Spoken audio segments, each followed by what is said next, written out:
నీలో అపారమైన శక్తి ఉంది, నీకు అద్భుతాలు చేసే సత్తా ఉంది. కానీ ఇప్పటి వరకు ఒకే చోట ఎందుకు ఆగిపోయావో ఎప్పుడైనా ఆలోచించావా? చాలా మంది తాము ఉన్న పరిస్థితి బాగలేదని బాధపడతారు, కానీ ఆ పరిస్థితిని దాటి బయటికి రావడానికి మాత్రం అడుగు ముందుకు వేయరు. ఒక చిన్న సంఘటన వినండి. అడవిలో ఒక వేటగాడు వేటకు వెళుతున్న సమయంలో అతనికి 2 డేగ పిల్లలు దొరికాయి. వాటిని తెచ్చి ఇంట్లో చాలా ప్రేమగా పెంచాడు.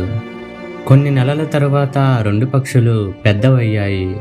వేటగాడు వాటిని ఆకాశంలోకి ఎగరవేయాలని అనుకున్నాడు.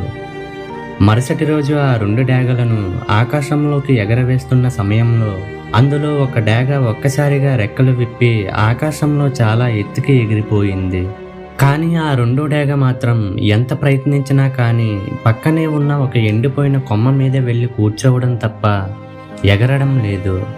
ఎంతో మంది పక్షుల నిపుణులను పిలిచాడు, రకరకాల ఆహారాలు ఇచ్చాడు. కానీ ఆ డేగ మాత్రం ఆ కొమ్మను వదిలి ఒక్క అడుగు కూడా పైకి లేవలేదు. చివరికి ఆ ఊరి చివర ఉండే ఒక సాధారణ రైతుని తీసుకుని వచ్చాడు. ఆ రైతు ఆ డేగను చూసి తన దగ్గర ఉన్న ఒక చిన్నపాటి కత్తితో ఆ డేగ కూర్చున్న ఎండిన కొమ్మను నరికేశాడు.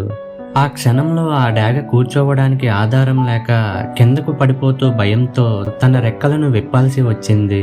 మరుసటి నిమిషంలో అది కూడా మొదటి డేగ కంటే ఎంతో ఎత్తులో ఆకాశాన్ని తాకుతూ ఎగరడం ప్రారంభించింది.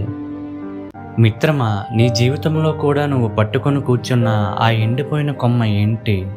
కొద్దిపాటి జీతం ఇచ్చే ఉద్యోగమా, లేదా సమయాన్ని వృధా చేసే చెడు స్నేహాలా, లేక నేను ఇంతే అని నిన్ను నువ్వు తక్కువ చేసుకుంటున్న మానసిక భయమా?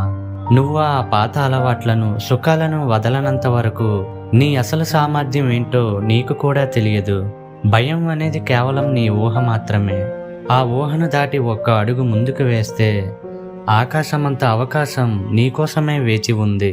ఇప్పటికైనా ఆ కొమ్మని నరికే నీ రెక్కల బలాన్ని ఈ ప్రపంచానికి చూపించు.